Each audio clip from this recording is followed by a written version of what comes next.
านเข้าวัดเข้าวาฟังธรรมะจากหลวงตาเสริมชีวาให้สุขสดใสยึดมั่นหลักธรรมคำสอนไว้ให้ขึ้นใจความดีรีบทำกันไว้หญิงชายอย่าได้นายนี้เชิญชวนทุกท่านเข้าวัดเข้าวาทำบุญด้วยจิตศรัทธาผลบุญพาให้เราสุขีจะทำการใดนำใช้ในสิ่งดีดีทำบุญให้ทานวันนี้ไม่มีใครว่าใครชังสมัยก่อนประทับใจปู่ย่าตายายวันพระไม่เคยเบื่อหน่ายจำได้ไม่ลืมสักครั้งเหตุใดวันนี้มีคนเข้าวัดน้อยจังอยากให้เหมือนก่อนอีกครั้งฝากความหวังกับคนรุ่นใหม่เชิญชวนทุกท่านเข้าวัดเข้าวารับศีลรับพรหลวงตาเสริมคุณค่าให้กับจิตใจกระทำความดีเรื่องนี้ไม่ต้องอายใครว่างจากการงานเมื่อใดเชิญชวนท่านไปทำบุญ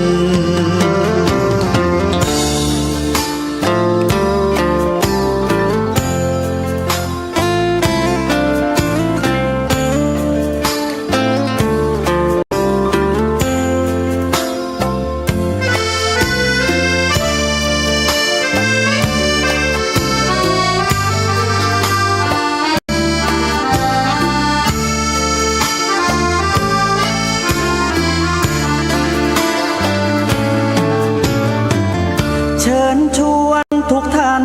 เข้าวัดเข้าวารับศีลรับพรหลวงตาเสริมคุณค่าให้กับจิตใจกระทำความดีเรื่องนี้ไม่ต้องอายใครว่างจากการงานเมื่อใดเชิญชวนท่านไปทำบุญกระทำความดีเรื่องนี้ไม่ต้องอายใครฝากเพลงเชิญชวนหญิงชายอย่าอายเรื่องการทำบุญ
นอบน้อ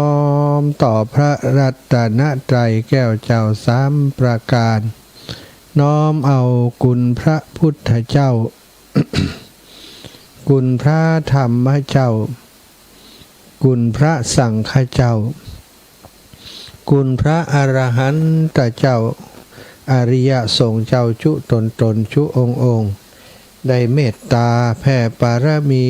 มาปกเกลาเกศาปกห่มรักษาครูบาอาจารย์พระมหาเถระพระเถรานุเถระเปื่อนสหธรรมิกสหพรหมจารีทุกรูปทุกองค์ปกห่มรักษาศรัทธาสาธุชนคนดีเท่าแก่อีป่ออีแม่ทั้งหลายทุกท่านทุกคนที่ติดตามรับฟังรายการสาระธรรมยามค่ำตั้งสถานีวิทยุเพื่อการศึกษาวิทยาลัยสงฆ์นครลำปางสถานีวิทยุ 104.50 เมกะเฮิรตซ์และอีกหลายสถานีที่เปิดได้เชื่อมสัญญาณลิงก์สัญญาณออกไปจากวิทยาลัยสงฆ์นครลำปางต้องขอขอบคุณทีมงานสถานีวิทยุผู้อำนวยการสถานีท่านดร.จิรศักดิ์ บรรลำเจ้าหน้าที่สถานีฝ่ายรายการดร.แอมพัชริยาฟองจันตาน้องนัทสถาพรสุธาคำช่างเทคนิคน้องดิวอนุพงษ์ตาจินะช่างเทคนิคจิตอาสาที่มาทำงานร่วมกันในสถานีวิทยาลัยสงฆ์ของเฮาแห่งนี้ทั้งหมดที่กล่าวน้ำมาเป็นจิตอาสาทำงานโดยความเสียสละบ่ได้หวังค่าจ้างรางวัลสิ่งตอบแทนแต่ประการใดต้องขออนุโมทนาบุญที่ได้ร่วมโดยช่วยกันมาโดยตลอดอยู่เบื้องหลังการทำงานของพระสงฆ์เผยแผ่ทุกวันถ้าบ่มีคนทั้งหลายที่กล่าวน้ำมานี้สถานีของเฮาก็คงจะมีขึ้นบ่ได้รายการธรรมะจะจัดกันแบบนี้ก็คงเป็นไปบ่ได้ศรัทธาก็ต้องขอบคุณอย่างสูงขอบคุณศรัทธาญาติโยมที่ไปร่วมบุญร่วมทานเปตพีที่วิทยาลัยสงฆ์นครลำปางหลายคนไปเสาะหาอาจารย์สมชาติปรากฏว่าบ่เจอโทรมาหา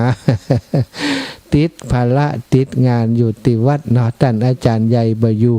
ท่านอาจารย์ไปร่วมกิจกรรมไปทำกิจกรรมเป็นประธานที่วิทยาลัยสงฆ์วัดบรรพตอยู่กัน 3-4 รูปเนาะอาตมาภาพท่านอาจารย์จุกแล้วก็ท่านอาจารย์ใหญ่พระมหานพดลสุวรรณเมธีถึง2 รูปไปที่วิทยาลัยสงฆ์นครลำปางเพราะ1เฮียน1เป็นผู้บริหารอาตมาภาพก็ประจำอยู่ที่วัดนะดูแลวัดให้ครูบาอาจารย์ก็ต้องขอสุมาอภัยที่ไปเสาะหาแล้วบ่ปะเนาะหันว่าอาจารย์ว่าจะไปปะกันปุ้นนะบอกศรัทธาว่าไปปะกันปุ้นอีเนาะบอกให้ศรัทธาไปปะกัน ไม่ได้บอกว่าอาตมาจะไปปะศรัทธาอีหรอเนาะก็สุมาอภัยอยากจะไปศรัทธาอยากจะพบอยากจะปะอยากจะไปหากันแต่ว่าก็อย่างที่บอกภาระธุระเนาะต้องแบ่งกันทำงานเอาละพบปะกันวันนี้นะก่อนที่จะนำสารธรรมมาสนทนาอุจากันค่ำวันนี้ซึ่งเป็นวันจันทร์ที่15เดือนกันยาศักราชพระพุทธ2568พระวษาอาตมาภาพพระมหาสมชาติชาตะปัญโยวัดบรรพตสถิตรับผิดชอบดำเนินรายการนี้ในเวลานี้จันทร์อังคารวันพฤหัสวันศุกร์และวันเสาร์เว้นวันพุธและวันอาทิตย์แต่บางครั้งก็เข้าแทนครูบาอาจารย์เนาะก็ว่ากันไปช่วยเหลือสนับสนุนกันไปพร้อมแล้วก็ปากันไหว้พระสวดมนต์ก่อนเนาะก่อนที่จะนำสารธรรมมาอุจากันต่อไปกราบพระพร้อมกันกราบ1พุทโธเมนาโถกราบ2ธัมโมเมนาโถกราบ3สังโฆเมนาโถอิมินาสกาเรนะพุทธังอภิปูชยามิอิมินาสกาเรนะธัมมังอภิปูชยามิอิมินาสกาเรนะสังฆังอภิปูชยามิ อะระหังสัมมาสัมพุทโธภาควาพุทธังภาควันตังอภิวาเทมิกราบสวากขาโตภะคะวะตาธัมโมธัมมังนะมัสสามิกราบสุปฏิปันโนภะคะวะโตสาวกสังโฆสังฆังนะมามิกราบนะโมตัสสะภะคะวะโตอะระหะโตสัมมาสัมพุทธัสสะนะโมตัสสะภะคะวะโตอะระหะโตสัมมาสัมพุทธัสสะนะโมตัสสะภะคะวะโตอะระหะโตสัมมาสัมพุทธัสสะพุทธังสารนังกัจฉามิธัมมังสารนังกัจฉามิสังฆังสารนังกัจฉามิตุติยัมปิพุทธังสารนังกัจฉามิตุติยัมปิธัมมังสารนังกัจฉามิตุติยัมปิสังฆังสารนังกัจฉามิตาติยัมปิพุทธังสารนังกัจฉามิตาติยัมปิธัมมังสารนังกัจฉามิตาติยัมปิสังฆังสารนังกัจฉามิอิติปิโสภะคะวะอะระหังสัมมาสัมพุทโธวิชชาจารณะสัมปันโนสุขโตโลกวิทูอนุตตโรปุริสัทธัมมะสารทิสัทธาเทวมนุษย์สานังพุทโธภะคะวะติสวะคาโตภะคะวะตาธัมโมสันทิฏฐิโกอากาลิโกเอหิปัสสิโกโอปันนายิโกปัจจตังเวทิตาโพวินโยหิติสุปฏิปันโนภะคะวะโตสาวกสังโฆอุชุปฏิปันโนภะคะวะโตสาวกสังโฆยายาปฏิปันโนภะคะวะโตสาวกสังโฆสามิจิปฏิปันโนภะคะวะโตสาวกสังโฆยะทิทังจัตตาริปุริสายุคานิ อัฏฐปุริสปุคลาเอสะภะคะวะโตสาวกสังโฆอาหุนายโยปะหุนายโยทักขินายโยอัญชลิการนิโยอนุตตรังปุญญเขตังโลกัสสาติ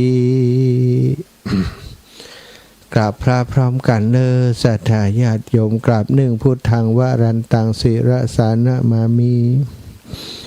กราบสองธัมมังวรันตังศิรสานะมามีกราบสามสังฆังวรันตังศิรสานะมามี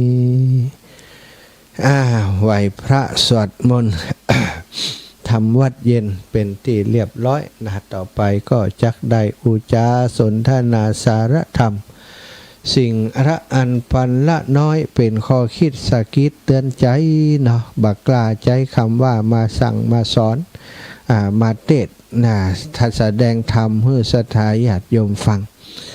ถือว่ามาเล่าอูสู่กันฟังนำสาระดีๆมาแบ่งปันมาอูจากันศรัทธาก็ดูว่าอันใดที่มีความสำคัญนะเป็นสิ่งที่ดีก็ก้อนไกเก็บเอาไว้เพื่อจะพัฒนาตัวเองสร้างเสริมศรัทธาประสาทะให้เกิดขึ้นมีขึ้นในตนในตัวพัฒนาตัวเองตามเป้าหมายในการมีชีวิตของมนุษย์ของความเป็นมนุษย์ของตนเองเนาะ วันนี้ขออนุญาตยกพุทธภาษิตที่องค์สัมมาสัมพุทธเจ้าทรงแสดงไว้เป็นพุทธภาษิตมีความว่ายะถาปิระหะโทคัมภีโรวิปัสสันโนอนาวิโลเอวังธัมมานิสุตตวาวิปัสสีทันติปันดิตานะแปลเป็นภาษาบ้านเฮาก็ว่าบัณฑิตทั้งหลายฟังธรรมแล้วจิตย่อมผ่องใสเสมือนน้ำใสบ่มีความขุ่นฉะนั้นอธิบายว่าในที่อื่นพระศาสดาทรงแสดงอานิสงส์แห่งการฟังธรรมนี้ไว้5ประการด้วยกันสถาการฟังธรรมนั้นมีอานิสงส์อยู่5ประการคือข้อที่1ผู้ที่ฟังธรรมย่อมจะได้ฟังสิ่งที่ยังบ่เคยได้ฟังคำเตือนข้อ1ข้อที่2สิ่งใดแม้เคยฟังแล้วยังบ่เข้าใจก็จะได้เข้าใจชัดเจนยิ่งขึ้นเนี่ยศรัทธาฟังบ่อยๆฟังไปแล้วบางครั้งบางทีก็ได้ยินแล้วนะแต่ว่าเฮาบ่มีใจจดจ่อกับเนื้อหาข้อความนั้นพอได้มาฟังอีกรอบหนึ่งได้ฟังอุปมาอุปไมยในเรื่องนั้นเรื่องนี้ก็ได้เข้าใจเข้ามาในข้อธรรมนั้นฟังครั้งที่2ก็จะชัดเจนแจ่มแจ้งเหมือนกับเราฟังเพลงหรือว่าฟังอะไรอย่างสักอย่างก็ได้สตาฟังครั้งแรกอาจจะฟังเอาม่วนฟังเพลินๆไปแต่ว่าจำยังไม่ได้แต่ฟังครั้งที่2ที่3ที่4บางคนฟังไปฟังมาจำเพลงนั้นได้ไปเลย อาศัยฟังบ่อยๆจำเข้าใจนะข้อความหมายข้อความที่เปิ่นสื่อสารมาในบทเพลงหรือว่าในข้อธรรมนั้นข้อที่3นะฟังแล้วก็บรรเทาความสงสัยเสียได้บางครั้งบางทีเราสงสัยเรื่องนั้นเรื่องนี้ว่ามันเป็นอย่างอันเป็นอย่างอีก็จะมันเป็นอย่างใดแต่ถ้าบ่เข้าใจชัดเจนมันเป็นไปได้ก็หาถ้าเราทำอย่างนี้มันจะถูกต้องดีก็หาแต่พอได้มาฟังครูบาอาจารย์ที่เปิ่นแสดงธรรมเปิ่นอุจาในรายการนี้ก็ดีหรือว่าได้แสดงธรรมในสถานที่ต่างๆที่เราเคยได้ไปฟังหรืออีกอย่างหนึ่งเขาเข้าไปศึกษาเปิดใน YouTube ที่มีครูบาอาจารย์เปิ่นเทศน์เปิ่นแสดงไว้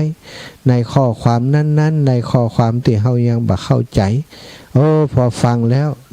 ความสงสัยที่มีอยู่ก็หายไปหรือว่าบรรเทาความสงสัยนั้นเสียได้ข้อที่4ทำความหันให้ถูกต้องบางคนบ่ได้ฟังคำเตือนอาจจะมีความหันผิดในพระรัตนตรัยหันผิดในเรื่องโน้นเรื่องนี้ได้ยินเปิ่นว่าสืบกันมาก็นึกว่าเป็นสิ่งที่ถูกต้องเอาไปเอามาเกิดความเดือดร้อนมันเป็นอย่างใดมาสอบทานมาสอบสวน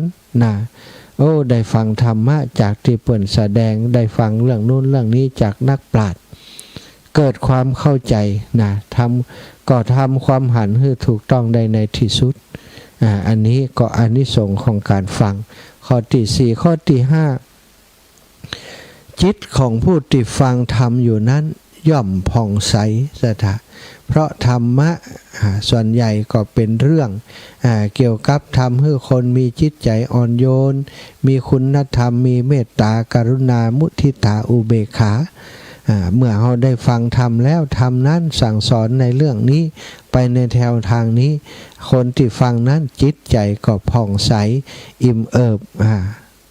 ในที่สุดสถานนี่ก็5อย่างด้วยกัน1ผู้ฟังย่อมได้ฟังสิ่งที่บ่เคยฟัง2ฟังสิ่งใดเคยฟังแล้วก็เข้าใจยิ่งขึ้นเข้าใจชัดเจนขึ้น3บรรเทาความสงสัยเสียได้4ทำความเห็นให้ถูกต้องข้อ5จิตของผู้ฟังย่อมผ่องใสอันนี้คืออานิสงส์ของการที่ได้ฟังธรรม เนี่ยศรัทธาอีพ่ออีแม่ทั้งหลายโอ้ฟังธรรมทุกวันทุกวันสิ่งเหล่านี้เกิดขึ้นกับศรัทธาท่านเจ้าทุกวันเหมือนกันเนาะความเข้าใจในธรรมความผ่องใสในธรรมความสารั่งสังกาความสงสัยต่างๆที่เคยมีพอได้ฟังธรรมที่ครูบาอาจารย์เพิ่นจัดแล้วโอ้เกิดความเข้าใจมันเป็นอย่างอีนี่เองนี่ศรัทธามันเกิดขึ้นจากการที่เราได้ฟังบ่อยๆนะการฟังธรรมะฟังบ่อยๆยิ่งฟังบ่อยก็ยิ่งเข้าใจเพิ่มขึ้นเข้าใจนักขึ้นเข้าใจชัดเจนขึ้นมีความคิดที่หลากหลายขึ้นเนาะทุกวันรายการธรรมะมีตั้งแต่ตี 3นะวันนี้อาตมาเข้ารายการไปคลื่นสีขาวก็ออกตั้งบ้านเฮาตัวตั้งแต่ตี 3ถึงตี 5ก็พยายามค้นคว้าหาสิ่งที่มันเป็นสาระสิ่งนี้มีประโยชน์มาอูจาสนทนาแบ่งปันให้ศรัทธาญาติโยมที่เปิ่นฟังรายการอยู่ตอนเจ้ามืดนอนตื่นขึ้นมาก็ฟังธรรมะอูจากันเรื่องธรรมะแล้วถึงได้บอกว่าเฮานี่โชคดีตื่นมายังมีลมหายใจอยู่มีได้หันสิ่งนู้นสิ่งนี้รอบตัวเฮาได้ฟังสิ่งนั้นสิ่งนี้อยู่มีสติสัมปชัญญะที่สมบูรณ์ช่วยเหลือตัวเองได้ลุกนั่งลุกเดินเยินไปไหนมาไหนกินน้ำเข้าห้องน้ำห้องท่าดูแลตัวเองได้นับว่าเป็นบุญบางคนบ่มีบุญอย่างหมู่เฮาซะดาอยู่กับกรรมติดตัวมาอาจจะเป็นผู้ติดเตียงติดยังอยู่ยังบ่สะดวกต้องมีคนคอยช่วยเหลือแต่ว่าอย่างน้อยเปิ่นก็ยังมีชีวิตอยู่เปิ่นก็สามารถจะทำความดีต่อเช่นเดียวกับเฮาเหมือนกันถ้าเฮามีโชคดีกว่ามีโอกาสที่ดีกว่าก็จะไปลืมว่าโอกาสนี้ถ้าเฮาบัดสร้างอย่างก็บัดแตกต่างจากคนที่เป็นยะอย่างคนเดียวบัดได้ซะนะต่อเมื่อเฮาเอาสิ่งที่มีประโยชน์นั้นสุขภาพดีๆนั้นมาสร้างประโยชน์ให้กับตัวเองวันนี้เป็นวันพระปาตัวเองไปวัดไปวาแต่เจ้าเขาก็ไปหื้อตาลแต่เจ้านี้เขาก็ได้ไปทำบุญใส่บาตรตาลกว่าเข้าขันเข้าเพิ่มเติมแหมทำบุญใส่บาตร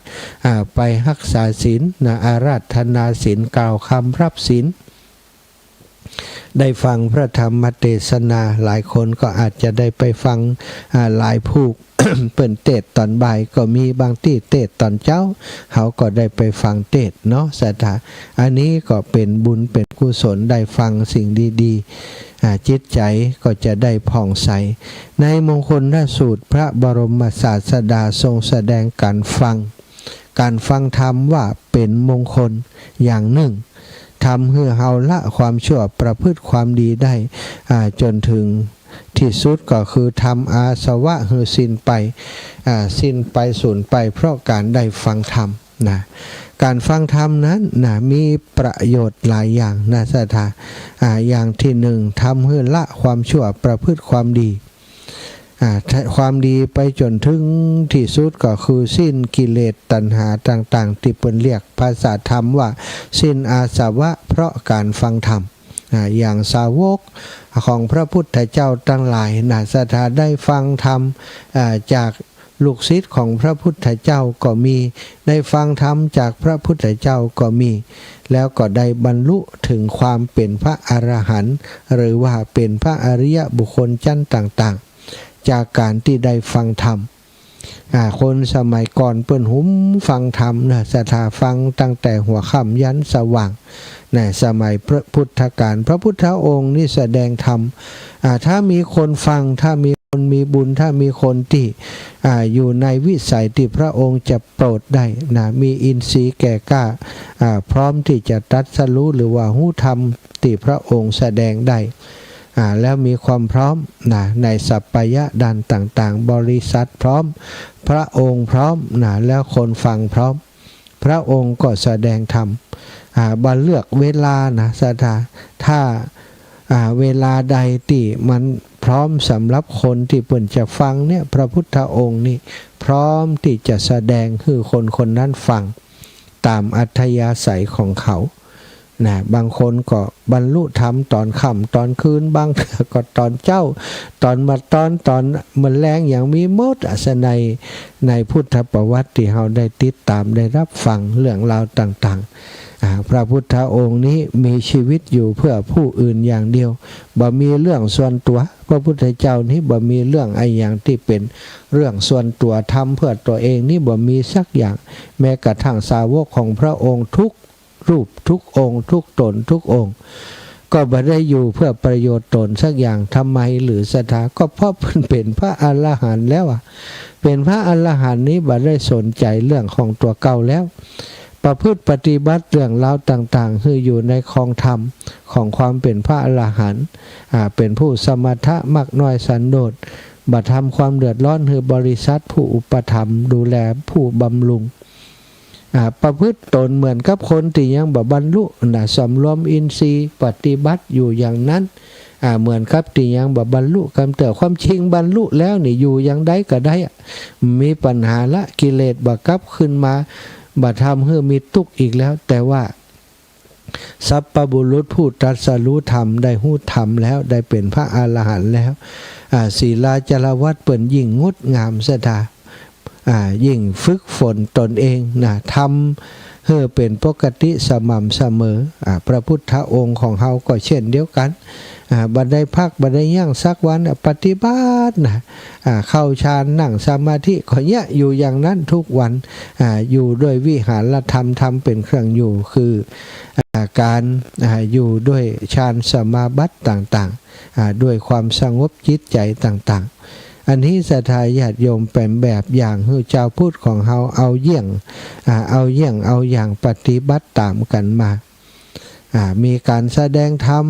ทุกเวลาพระพุทธองค์บัดทรงเลือกศรัทธานอกจากเวลาที่ฉันเข้าอยู่ต่ออันที่พระองค์บัดแสดงธรรมที่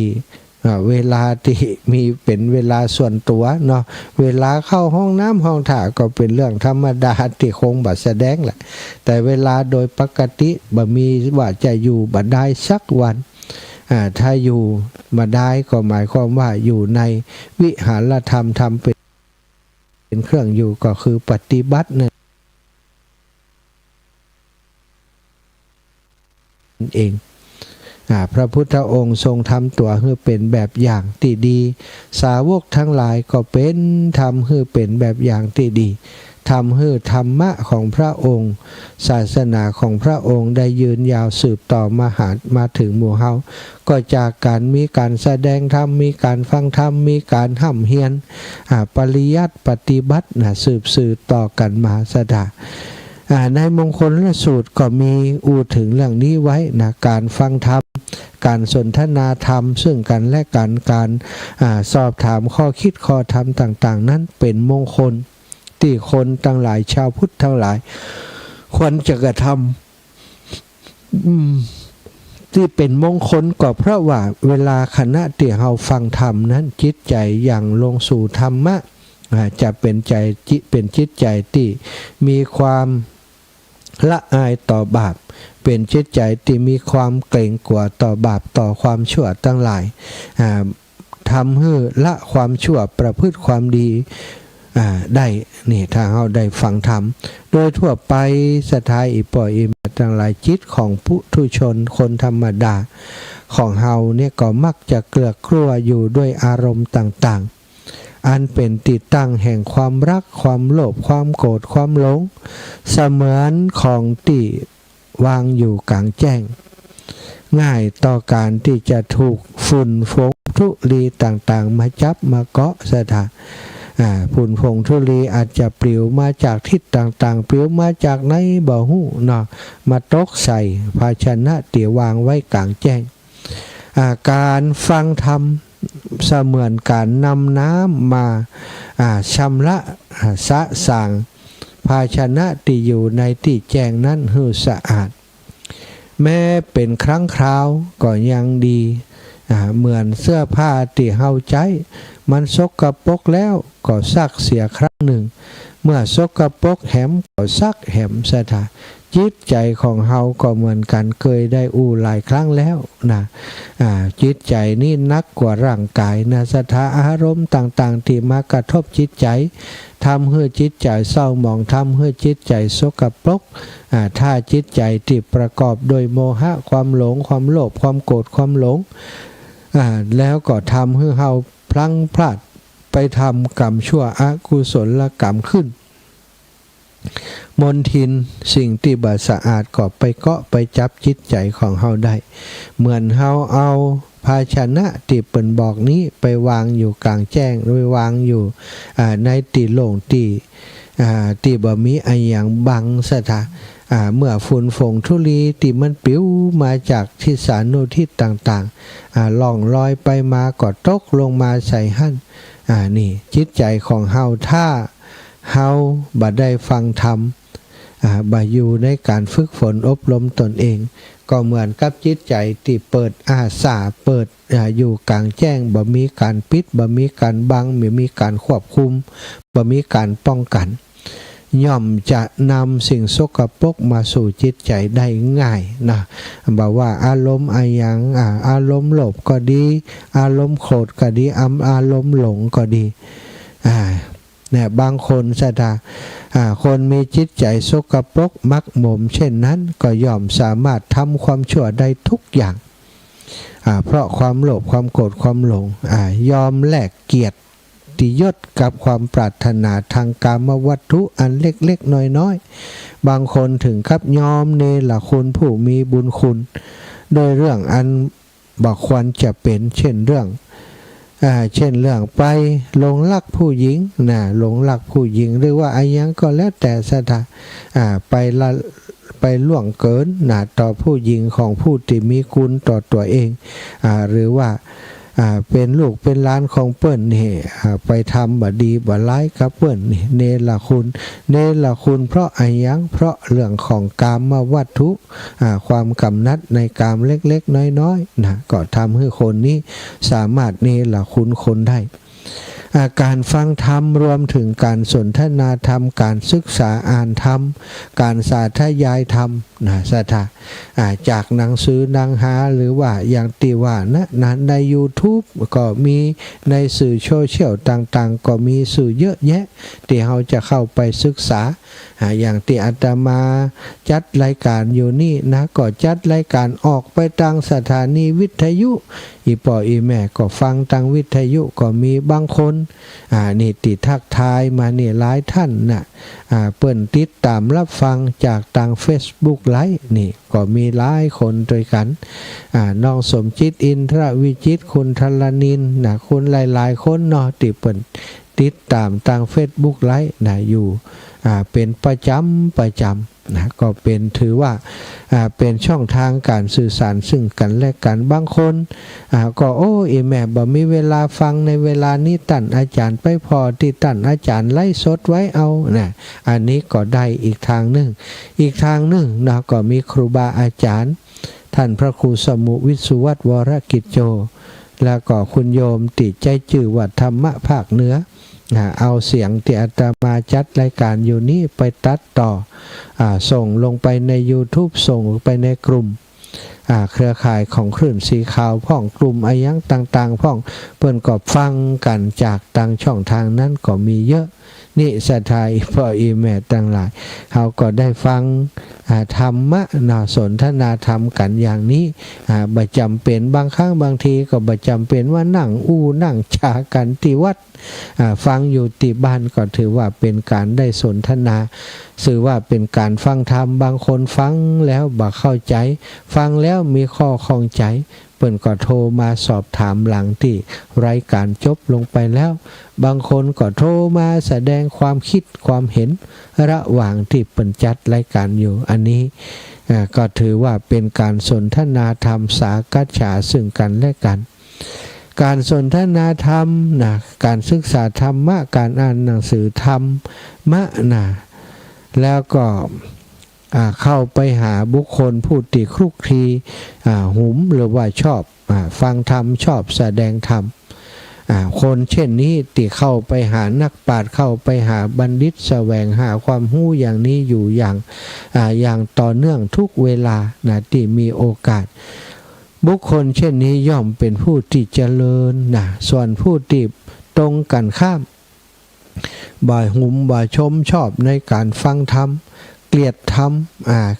มแหน่งในจากธรรมคนเช่นนี้ตรงข้ามกับคนที่ชอบนะสัทธาคนเช่นนี้ผลก็ย่อมจะตรงข้ามกันย่อมเสื่อมจากคุณงามความดีจากคุณงามความดีจากบุญจากกุศลมีหลายคนมีโอกาสใกล้ชิดกับศาสนาแต่พ่อแม่เป็นคนนับถือศาสนาเป็นคนมีความมั่นคงนักแน่นในพระศาสนาแต่ว่าลูกหลานบ่เอาถ้อยบ่เอากรรมบ่ใส่ใจบ่สนใจหาว่าเป็นเรื่องค่ำครึเป็นเรื่องที่คนเฒ่าคนแก่เท่านั้นที่จะต้องฟังธรรมจะต้องสนใจเรื่องธรรมจริงๆแล้วศรัทธาอีป่ออีแม่ทั้งหลายธรรมะนั้นจำเป็นกับคนทุกวัยเด็กๆถ้าบ่มีธรรมะถ้าบ่มีความตั้งใจบ่มีความขยันหมั่นเพียรในวัยที่เป็นพรหมจารีในวัยที่ควรจะศึกษาเล่าเรียนบ่สนใจจะห้ามใจเฮียนบ่ใส่ใจจะปฏิบัติบ่มีธรรมะฉันทะวิริยะจิตตะวิมังสาบ่ได้อยู่ในจิตใจ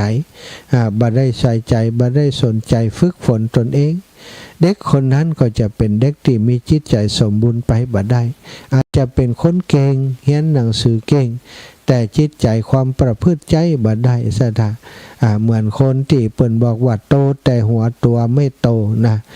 ศรัทธาญาติโยมคนบัดเดียวนี้อย่างที่ท่านอาจารย์พุทธทาสมักจะพูดเสมอว่าการศึกษาธรรมทางโลกนั้นมันบ่บาลานซ์มันบ่สมดุลคือสอนคนให้โตอย่างเดียวโตแต่หัวฉลาดมีหัวคิดดีนะมีปัญญาด้านทางโลกดีแต่ด้านการปฏิบัติด้านจิตด้านใจด้านปัญญาในทางธรรมะบ่มีเลยบ่เคยได้ฝึกฝนบ่เคยได้อบรมบ่เคยได้ใส่ใจสนใจที่จะฟังฟังธรรม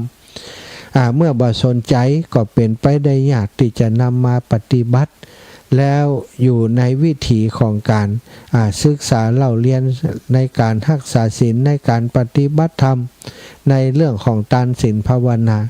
เมื่อบ่สนใจฟังแล้วจะหุ่มกินหุ่มทานนั้นคงเป็นไปบ่ได้หมู่เฮาทั้งหลายศรัทธาญาติโยมอีป่ออีแม่ทั้งหลายถึงวันนี้หุ่มตึงฟังธรรมหุ่มตึงทำบุญทำทานหุ่มตึงการรักษาศีล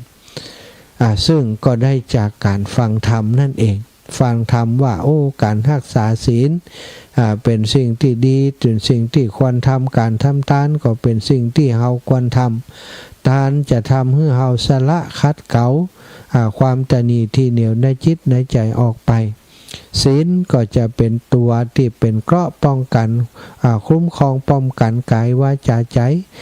บ่ฮื้อแส่สายไปทำในสิ่งที่ผิด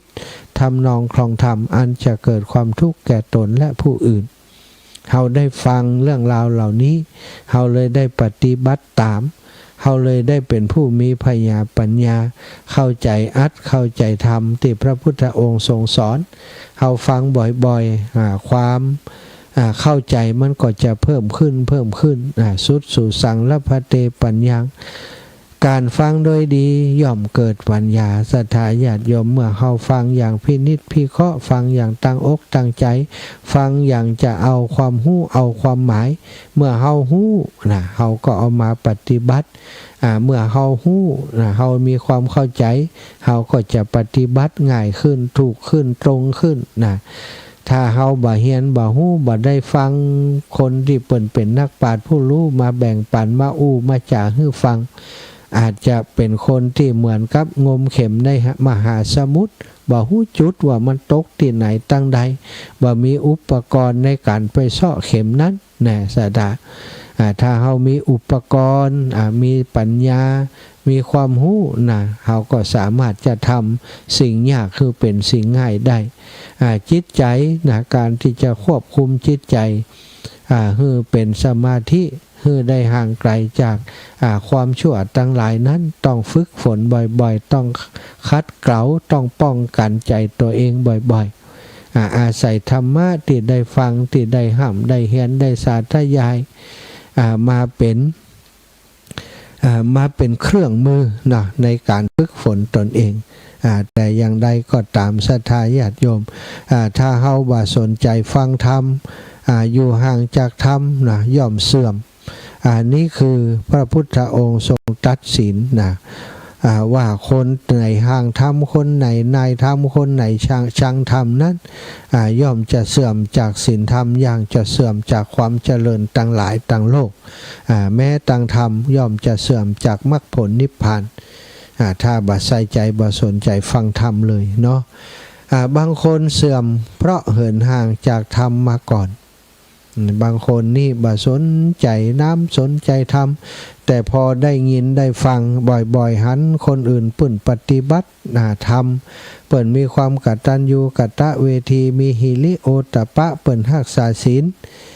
มันป่ำเปงเนี่ยหันเปิ่นมีความเปลี่ยนแปลงก็ได้ดูแล้วเฮานี่มีความแตกต่างจากเปิ่นทั้งที่มีโอกาสดีกว่าเขามันเกิดจากอะไรยังไปหันไปหู้ไปดูเปิ้นก็ปรากฏว่าเปิ้นสนใจใฝ่ในการปฏิบัติธรรมสนใจในการฟังฟังธรรมก็เริ่มเอียงหูเข้ามาฟังธรรมะศึกษาธรรมะเปลี่ยนแปลงตัวเองหู้ซึกตัวกลับมาหาธรรมศรัทธาคนอย่างนี้เปิ้นบอกว่ามืดมาสว่างไปตอนก่อนนั้นก็มืดบอดอยู่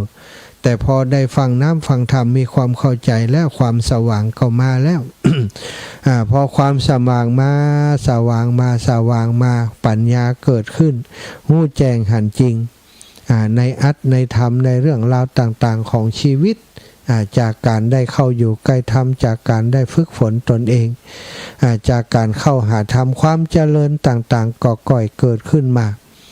ความข้อนี้มีตัวอย่างอยู่มากมายศรัทธาอีป่ออีแม่ก็คงเคยหัน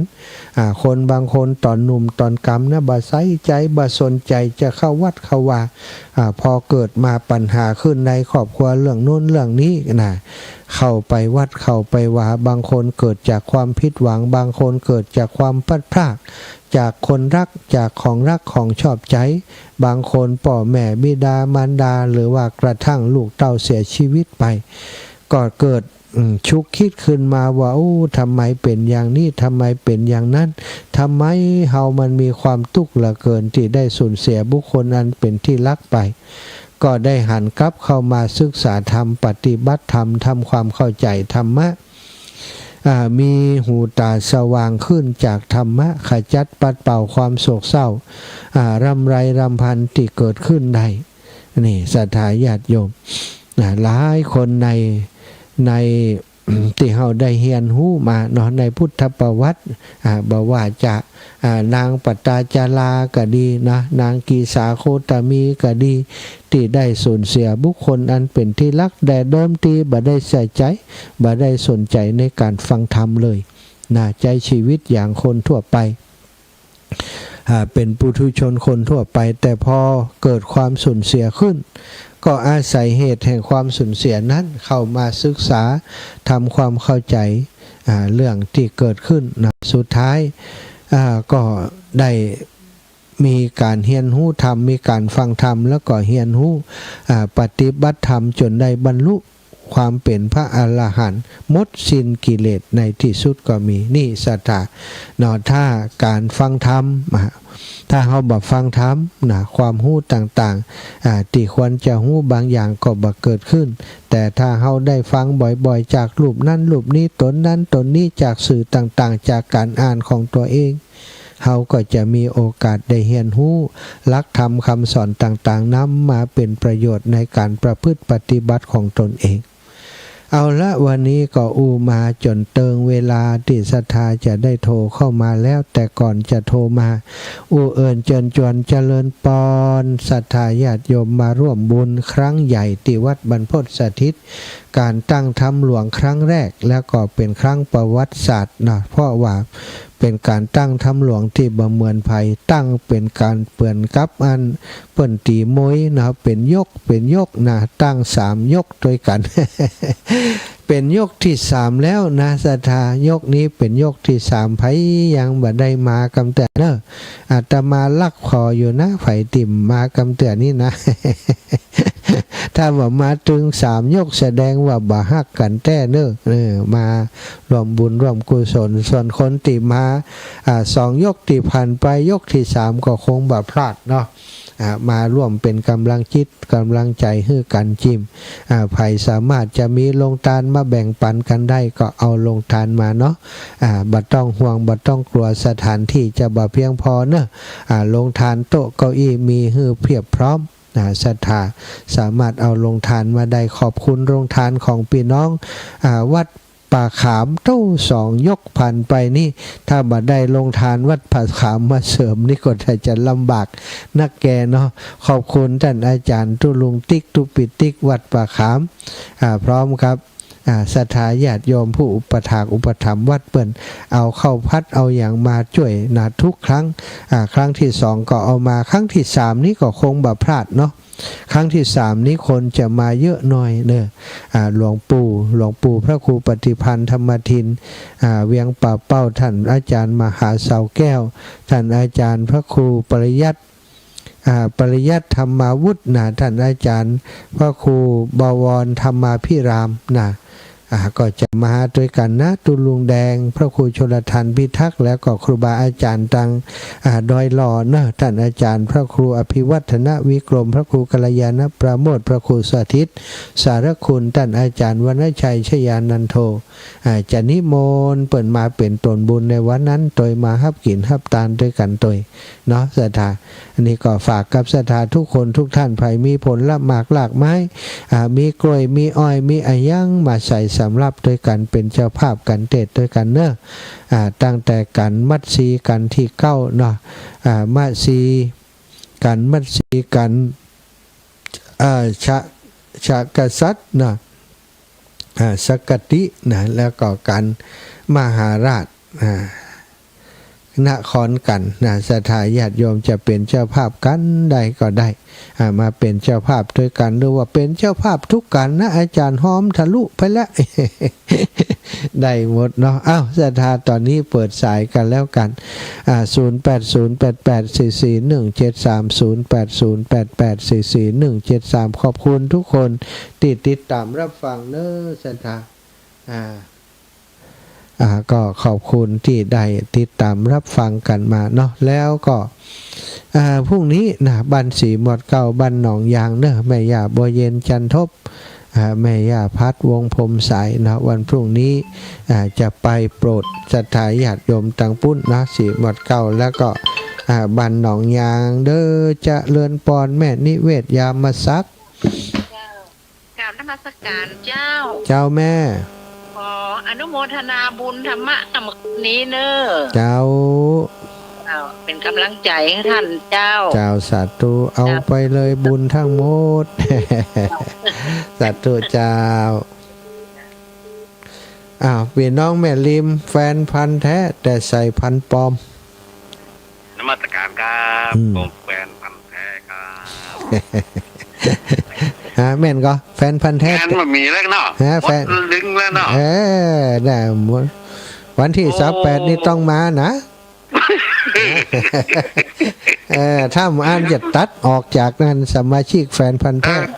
ทางเชียงใหม่นี่ผมมีงานแล้วมดลึงนะครับเนาะมดลึงแล้วลำปางจะมี28เนอะแฟนพันธุ์แท้อารมณ์ดีสาธุครับมากำลังใจนะครับสาธุแฟนพันธุ์แท้แต่ใช่พันธุ์ปลอมเจริญปอนสวัสดีครับโอ้ทางใดเนี่ยจากบ้านป่วงครับโอ้เป็นน้องทุ่งหวายช่างนอกพอดีก็นั่งฟันวิทยุนี่คนตื้อตะบนมันมีไฟโทรมันก็เลยโทรกำลังใจ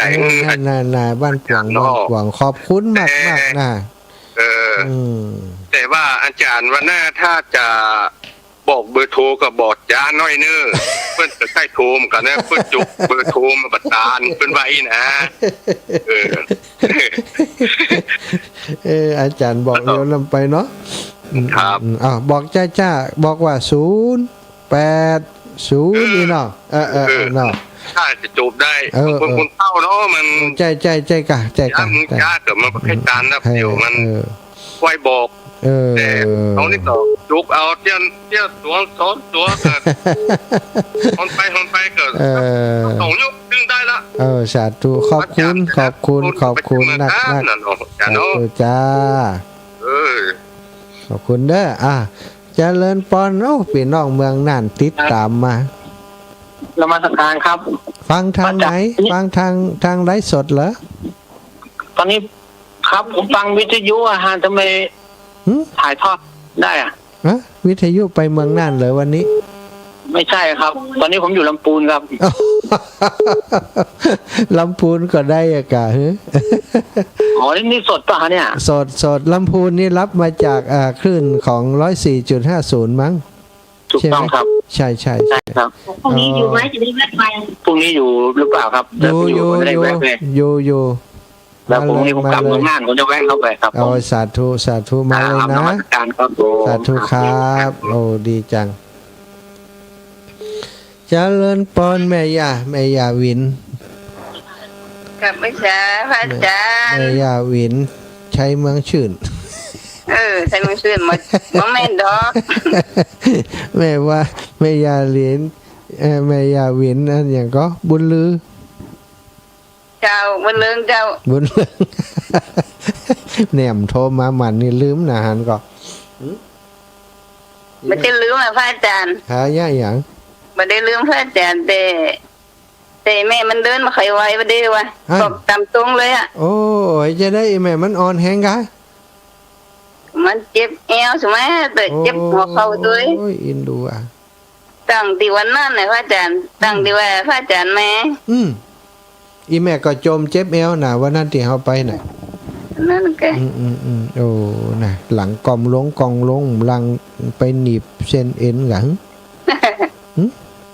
นั่นน่ะพระอาจารย์บังฮักกันแต่กะบังไปกันพูดอีน่ะก็ฮักอยู่นะพระอาจารย์อย่าลืมเด้อบ่ได้ลืมเด้อถ้ารถบดมันไปแถวนั้นขอให้มันย่ำหลังคือกำเด้อมีไผมานวดหลังพระอาจารย์มาฮะเด้อมันหนีดหลังคือกำเด้อสาธุแม่บุญรักษาแม่นะจ้าพระอาจารย์ว่ามันนวดให้อันนี้ก็บ่ว่าเนาะก็สุมาเตอสาธุแม่บุญรักษาเจ้าอยากไปสานะพระอาจารย์เจ้าแม่จ้าคิดถึงตลอดเลยโอ้ดีแล้วขอบคุณนักเจ้าบอกขอบคุณนักขอบคุณหลายขอบคุณยิงใจพ่อแม่แก่เฒ่าเนี่ยแม่พัดเหรอแม่วินมาแล้วแม่พัดยังมาพี่น้องตังอันบรรณาบัวนี่ดับปิงเนอะวางนี่หายไปแล้วค่ะนาบัวนี่แม่อย่าไล่ตังทินนี่ดับปิงเย็นไว้แล้วศรัทธาญาติโยมเหลือเวลาอีกสักเล็กน้อยเนาะไผจะโทรมาก็ใครใจเว้ยประเทศไม่มีแม่น้ำไหลผ่านใครใจเว้ยเดี๋ยวเวลาหมดนะ2 3 4บอกเบอร์โทรแห่มกรรมมาศรัทธาตะกี้โทรมาแนะนำว่าอาจารย์บอกจ้าน้อย08084417 นะ08084417 เน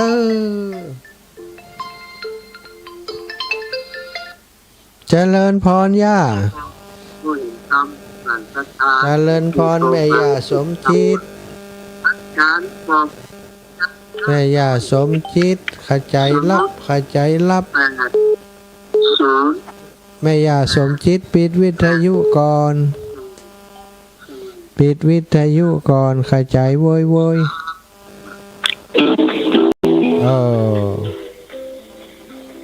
เจริญปอนแม่อมร ไหว้สาเจ้าพระอาจารย์ แม่อมรสาวน้อยบันทาดอยข้าง เจ้าส่งนี้โตงานหนักเกิน ได้ เจ้ามีตึงข่าวดำมีตึงงานบุญ โอ้เจ้าดี ตอนนี้กั้ง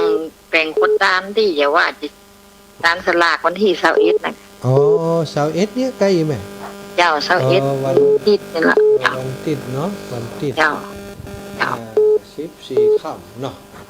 เจ้า14ค่ำพอดี 14 ค่ำ มันบ่หมดเดิน12เท่าของเพื่อใครตานให้ตายอย่างนี้เนาะ จะดีกะจับเนาะ เนาะมันจับอยู่วันนั้นก็ตานและการ12ปีนี่จะตานทำอยู่ เอาสาธุหลายอย่างนะ การงานทั้งพูดกันนักเนาะจะนิมนต์เด้อก็มันไข่ไก่ไปเนาะ ไก่ บ่กุ้งกะ แล้ว เจ้าไปย่างเตอร์ใหม่ก็ตึงกันเนาะ เจ้าอีแม่ เจ้าการงานใหญ่ก็ตึงกันถ้ามีทั้งพูดก็มาเด้อเป็นหยัง เจ้าสาธุเจ้าแม่ เจ้าสาธุเด้อพระอาจารย์ อ้าวบุญรักษาแม่อมรวันทาดอยครั่งเนี่ยคนใจดีใจงามอีกคนหนึ่งแม่ย่านวลยอดคำปันจะเลินปอน เจ้าไว้ค่ะเจ้าแม่ฟังอยู่เด้อ ฟังอยู่ชัดเจนดีเนอ เป็นดีเจ้าเป็นกำลังใจให้เด้อ ชาตุอายุวันโนสุขังพลัง เจ้าไว้ค่ะเจ้า อ้าวศรัทธาตั้งหลายเวลาหมดเวลาอัตมาภาพขอนำ